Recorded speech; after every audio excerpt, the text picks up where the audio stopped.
bonjour à tous. On est très content de vous retrouver, mon collègue Georges Hamel et moi. Bonjour Christian. Bonjour Georges. Bonjour à Après un hiver plus tranquille, on devait vous revenir pendant l'hiver pour vous parler de l'histoire des écuries de F1. Malheureusement, Omicron est venu mettre un peu de sable dans l'engrenage. C'est le cas de le dire. Mais ça nous fait plaisir de vous retrouver pour cette saison 2022 en F1. On a déjà 2 courses derrière nous. On va parler de ce qui s'est passé pendant ces 2 courses-là. Mais avant, je veux juste qu'on revienne sur la fin de la saison 2021 avec toute la controverse entourant la fin de la dernière course, le dernier tour. La F1 a presque avoué qu'ils avaient fait une erreur, mais que le classement et le résultat de cette course-là ne changeraient pas. Exactement. Je pense que c'était la bonne chose à faire de toute façon, que Verstappen ou Hamilton auraient gagné, peu importe, les deux étaient méritants.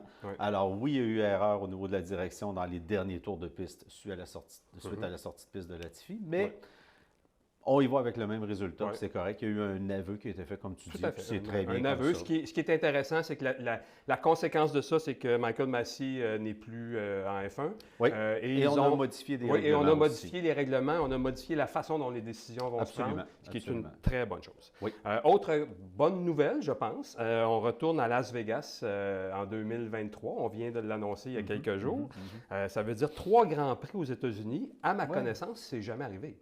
Dans le même pays, écoute, je n'ai pas pris le temps de chercher chaque année depuis l'histoire moderne de la F1 a commencé en 1950. 2, oui, très souvent. On l'a vu. 3, pas sûr. Comme tu dis, c'est fort pas le cas de non. Et aux États-Unis, on devine qu'on veut, bien sûr, aller chercher le public américain. À Las Vegas, ça va être une course assurément spectaculaire. Très rapide, on se parlait précédemment. Très rapide. Est-ce que les pilotes vont aimer? Je ne sais pas, parce que déjà, Jeddah, on a vu beaucoup de commentaires sur la piste, très dangereuse. Pas beaucoup de virages à Las Vegas. 14 virages, c'est le circuit où il va en avoir le moins.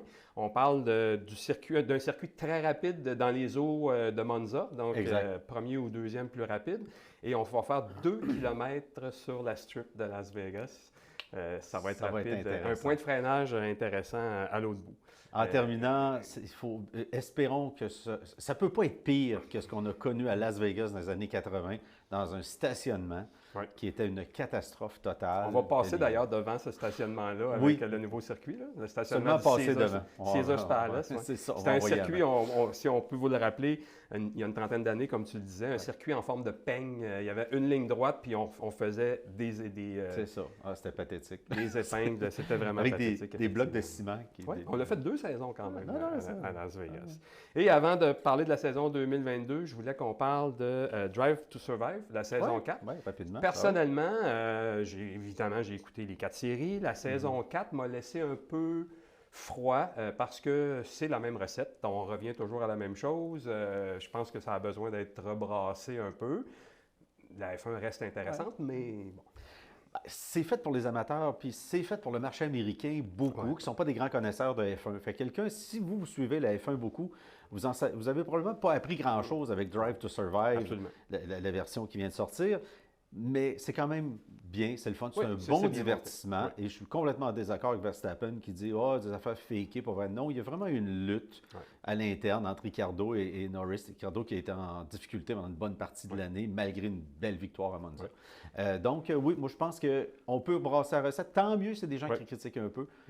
On brasse la recette, on aura une meilleure émission l'année prochaine, mais je n'ai pas été déçu. Il faut le dire, il n'y a rien qui est inventé. On fait parfois, on contourne la réalité en énonçant des propos et en montrant des images qui sont en lien avec d'autres événements que ceux qu'on relate. Un petit peu de montage. Un peu de montage, mais ça reste une série télévisuelle vraiment intéressante. C'est très correct. Et on parlait tantôt du succès de la F1 aux États-Unis. Bien, si la F1 fonctionne bien aux États-Unis, on va le voir à Las Vegas, c'est en partie grâce à cette série-là, Drive to Survive.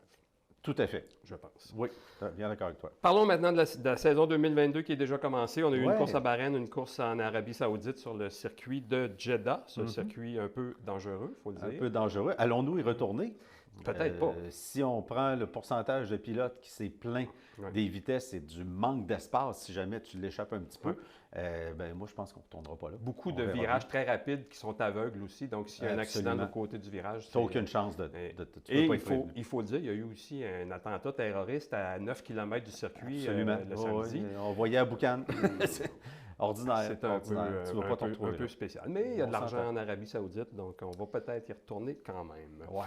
Parlons des écuries une à une. Puis Bien sûr, je veux qu'on bien commence sûr. par. Jeu amusant. Je pense qu'on va commencer par Ferrari. Ferrari, Ouais, c'est le plus beau bulletin de l'année jusqu'à maintenant. jusqu'à maintenant. Ouais. Jusqu'à maintenant. Ils font au moins jeu égal avec Red Bull. Leclerc est extraordinaire, roule très bien, très calme, ramène des Très points intelligent. tout le temps. Il a compris comment jouer avec le DRS. Oui, il comprend bien la voiture aussi. Elle a Ouais. été dessinée quand même très bien autour de lui. Maintenant, la question que je me pose, c'est le gros point d'interrogation. Red Bull ou Ferrari d'ici la fin de l'année, qui a le plus de chances de bien développer la voiture? Je vais te donner un nom. Ouais. Adrian Newey. Ben, c'est ça. Je suis pas mal d'accord avec toi. Red Bull semble avoir une voiture très rapide. Ouais. Les 4 pilotes sont bons. Ouais. Et puis à l'interne, regardez bien ça, ce qui va s'en venir. Sainz et Leclerc, ce ne sera pas un mariage Non. extraordinaire. Jusqu'à maintenant, on l'a vu dans la série Drive to Survive, les deux pilotes s'entendent très bien, deux très bons amis, ils jouent au tennis, Ouais. ils jouent à toutes sortes de choses ensemble. C'est ça. Ça durera peut-être pas si longtemps que ça. Non, parce que Sainz déjà est un peu frustré de voir Leclerc en avant de lui. Ouais. Et c'est tout à fait normal. On a deux coqs dans le même poulailler. La voiture est magnifique, cela dit. C'est la plus belle du plateau, à mon Ouais. avis, en termes de lignes. Les lignes sont classiques, la couleur est fantastique. Une espèce de rouge Ouais. satiné. En passant, Ferrari a utilisé au-dessus de 75 teintes de rouge depuis 1950. Alors, j'en ai eu un qui m'a dit ça la semaine passée. Oui, il utilise toujours le même rouge. Non. Pas vraiment. Là, c'est un très beau rouge satiné, là, pas de lustré du tout. Ben, aujourd'hui, on travaille beaucoup sur les couleurs pour que ça sorte bien à la télévision. Tellement. Et comme on fait plusieurs courses de nuit, je pense qu'on pense beaucoup à ces courses de nuit-là. Les reflets sont beaucoup plus beaux la nuit avec ça. Pour les voitures. Ouais. Passons à Red Bull, on en a parlé un peu avec Adrian Oui, Newey. tout à fait. Perez semble beaucoup plus confortable dans cette voiture-là qui a été conçue peut-être en partie pour lui et non pas juste pour Verstappen. Juste pour Verstappen, tout à fait, tu as tout à fait raison. Et je pense que le potentiel de développement de la voiture pour les prochains mois chez Red Bull est excellent. Ouais. C'est peut-être ce qui va leur donner un ascendant. Je peux me tromper, j'espère me tromper, parce que je sais qu'il y a beaucoup de fans de Ferrari qui nous regardent. J'en suis un, moi aussi. Ouais. Mais Red Bull ont cette capacité-là d'être capable de développer la voiture. Maintenant, reste que Perez, moi, il y a une phrase qu'il a dit que je n'ai pas aimé du tout. Ouais. Il a fait un tour extraordinaire pour aller chercher la pole position à Jeddah. Puis après ça, il a dit, j'aurais fait 1000 tours de plus, j'aurais jamais réussi ce tour-là. Ça, c'est un commentaire de deuxième pilote. Ouais. Parce que tu réussis à prendre la pole position de peine et de misère et tu dis que c'est ton meilleur tour à vie ou presque. Ça en dit long sur ta façon de voir la course. Voilà. C'est sûr qu'il y a une longue expérience derrière lui, là. Ouais. Mais c'est une belle équipe quand même. Perez et Verstappen est une équipe. Red Bull a quand même eu des problèmes de moteur lors de sa première course. Les deux voitures ont abandonné à quelques tours de la fin. Alimentation, pompe à essence, c'est ça, etc. exactement. Les problèmes semblent avoir été réglés de façon On l'a définitive. bien vu dans la deuxième course que ça avait été réglé. Puis ça, tu peux toujours compter sur Red Bull en général pour régler les problèmes. Chez Red Bull, on a dit que Perez aurait gagné la deuxième course s'il n'avait pas fait un arrêt avant la voiture de sécurité qui l'a relégué au 4e rang à ce moment-là. Ouais. Bon, il a fini 3e. Il a fini 4e aussi. 4e. Selon les données que la F1 a fournies à certains journalistes, s'il n'y avait pas eu de voiture de sécurité pendant cette course-là, on dit que c'est Leclerc qui aurait gagné, Verstappen 2e et Perez aurait fini 3e. Mais avec DC, tout à fait. Il y a eu des voitures de sécurité, ça fait partie de la course. Exactement. Surtout à Jeddah. Surtout. C'était prévisible. Parlons maintenant de Mercedes. Un début de saison difficile. Après 8 saisons parfaites ou presque. Oui. On a essayé les gros flancs, on a essayé pas de flanc du tout. Ouais. Là, on ne semble pas savoir vraiment où aller. Moi, je leur fais confiance quand même pour trouver les bobos rapidement. Mais là, George Russell, pour lui, il se gratte la tête. Mon Dieu, où est-ce que je me suis ramassé? Alors que quand on commençait à penser à lui il y a 2 ans, c'était l'écurie numéro 1.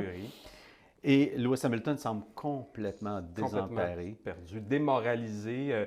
Lui-même parle de pression trop forte depuis quelques jours, à l'instar de certaines vedettes de tennis. Là, oui, absolument. Qui abandonnent même. Là, oui, qui aime mieux se retirer parce que la pression est trop forte. Puis le moindre commentaire qu'ils entendent dans les estrades, ils partent à pleurer. C'est ça. On verra comment ça va se passer. Oui. Russell, malgré tout, malgré les problèmes de la voiture, sentir bien, finit 5e, finit pas 5e, mais il termine en avant des autres. Comme il se débrouille bien avec la voiture qu'il a, c'est un talent à part. Oui. Parle-nous donc de marsouinage, un nouveau mot qu'on a appris cette année. Je veux que tu expliques ce qu'est le marsouinage. J'aime pas le terme plus que le terme qui est utilisé. Parce que moi, je regardais beaucoup la F1, 78, 79, et on appelait ça le pompage. Mais il n'y avait pas beaucoup de voitures qui en souffraient. C'est quand on a commencé à développer l'effet de sol avec les ailes inversées. Ouais. Alors, Chapman sort ça. En 78, remporte le championnat du monde avec Mario Andretti.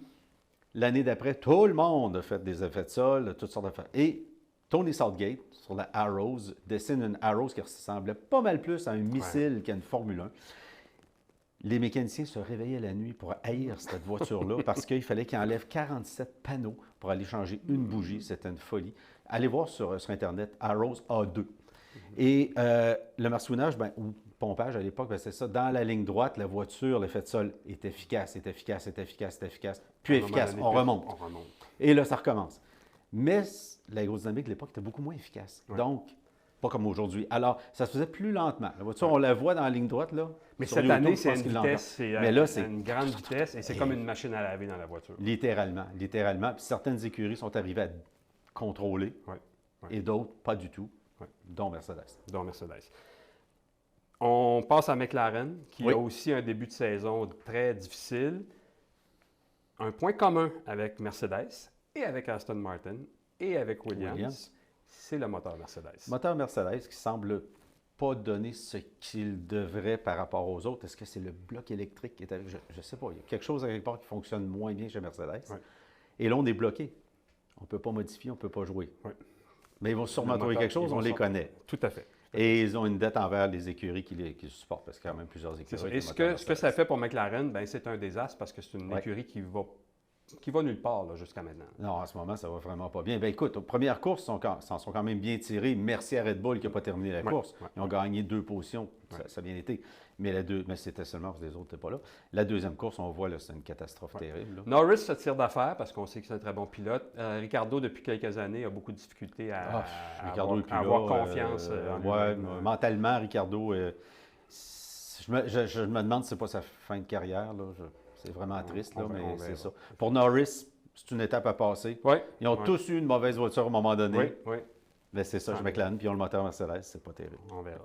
As, vraiment une belle surprise. Gunther Steiner avait annoncé que 2022 serait une bonne année parce qu'ils ont pris 2021 pour la construire, cette voiture 2022. La voiture 2021. Et ça semble avoir donné des résultats. Ça donne des bons résultats. Ils ont des bons résultats. Ils ont été chercher Magnussen pour remplacer M. 5 millions de dollars. Mazepin, c'est à peu près ce qui a coûté l'année passée. C'est juste en pièces à changer et qui a frappé dans le mur.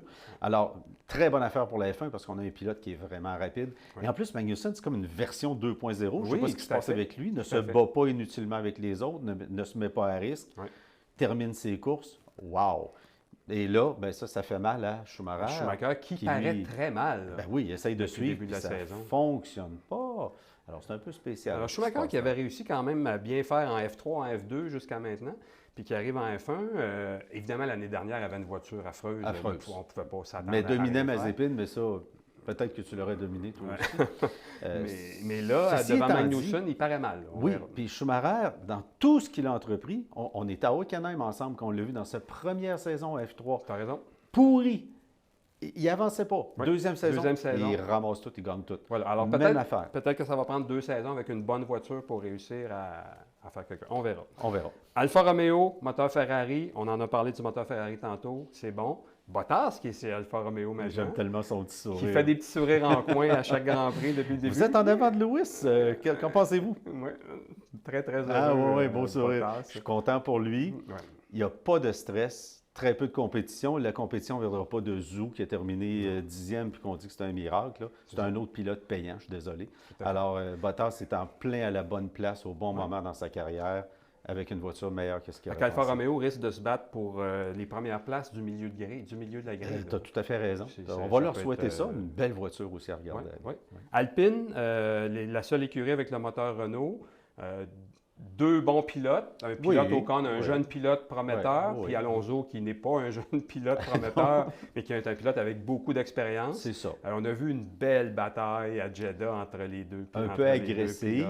Espérons qu'ils vont garder leur bonne entente puis que ça va bien aller, mais être le directeur de l'écurie, tu prendrais qui, toi, comme premier dans les deux pour le reste de la saison? C'est sûr qu'on y va avec Ocon. C'est ce que je pense aussi. Alors, Alonso, pour une première fois dans sa vie, va devoir ravaler un peu, puis c'est bien correct comme ça. Il faut faire avancer la Une autre écurie de milieu de grille qui va se battre pour 6, 7, 8, 9e place. Des choses comme ça, exactement. On parle maintenant de AlphaTauri. J'allais en parler, parce que c'est le compétiteur d'Alpine pas mal. Tout à fait. Là, beaucoup de problèmes de fiabilité depuis le début de la saison. Oui, moi, Tsunoda, c'est tel que tel. Gasly, je lui fais entièrement confiance, mais AlphaTauri va le perdre à la fin 2023 parce qu'ils ne le placeront pas avec Verstappen chez Red Bull. Donc, il va devoir trouver d'autres choses. Et puis Tsunoda, ben là, il avoue cette année qu'il n'était pas en forme l'année passée. Come on, man. C'est ça. Tu sais, je sais pas, là. Tu arrives en F1, là. C'est pas un grand pilote dans les deux sens du terme. disons ça comme ça. Du haut de tes 5 pieds, là, en ligne 3, mon grand. Absolument. Aston Martin, l'écurie la plus anonyme, la plus invisible, la plus silencieuse du plateau. Le vert le plus poche que j'ai vu dans ma vie. Là. Au moins, mais ça, vert forêt comme les Anglais. Non, c'est vraiment... Ils ont manqué leur coup encore cette année. Oui. Bien, l'année passée, il disait que la voiture n'était pas bonne parce qu'ils l'ont copié sur la Mercedes. Ils ont changé le racking qu'on appelle l'angle. Et puis, c'est à cause de ça. Puis, c'est à cause de toi, Laurence, tu nous as imposé ça. Fait que Laurence a dit, OK, c'est beau, les gars. Faites ce que vous avez... Carte blanche. Carte blanche. Vous avez une belle planche blanche. Là, dessinez ce que vous voulez. C'est un peu gênant pour eux autres parce que la voiture est carrément dans les dernières places. Aussi moteur Mercedes. Oui. Stroll qui fait partie de l'équipe. Pas un grand pilote, on s'entend là-dessus. Malgré que c'est un Canadien. Je ne suis pas celui qui va le défendre.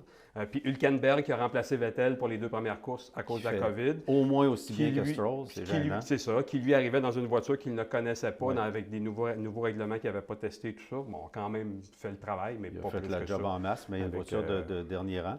Il y a un pilote compétiteur, je me rappelle bien, qui a dit la semaine passée que Stroll devrait se trouver un autre passe-temps. Absolument. On va terminer avec Williams, avec Latifi et Albon.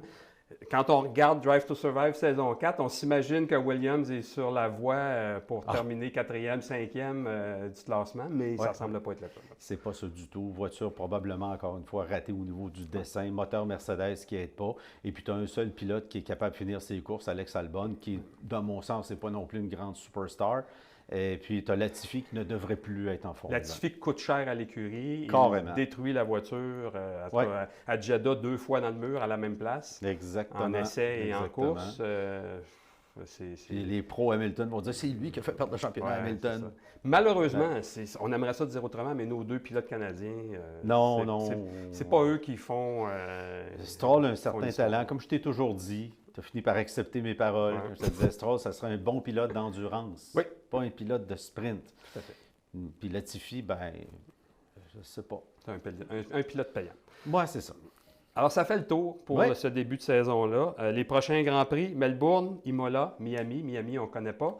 Melbourne et Imola, c'est des circuits classiques que les amateurs connaissent très, très bien. Des beaux circuits qui sont le fun à regarder. C'est le fun de regarder une course, ça, c'est Et évidemment, cette année, à moins qu'une catastrophe arrive, on va retrouver la F1 au Canada au mois de juin.